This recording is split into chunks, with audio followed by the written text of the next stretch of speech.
Assalomu alaykum o'rtoqlar. Ko'pchiliklarda ko'rgansizlar, videolarimizni qo'yamiz. Xuddi shunaqa shotlankalarda teri berganmiz, falon piston deb video qo'yamiz, lekin hech qanaqa terilishini ko'rsatmagan ekanmiz.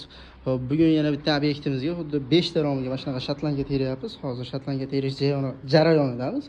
Xuddi shuni hozir qanaqa qilinishini men bitta video qilib ko'rsatib beraman. Juda ham ko'p vaqt oladi, sizlar o'ylaganchalik oson emas albatta.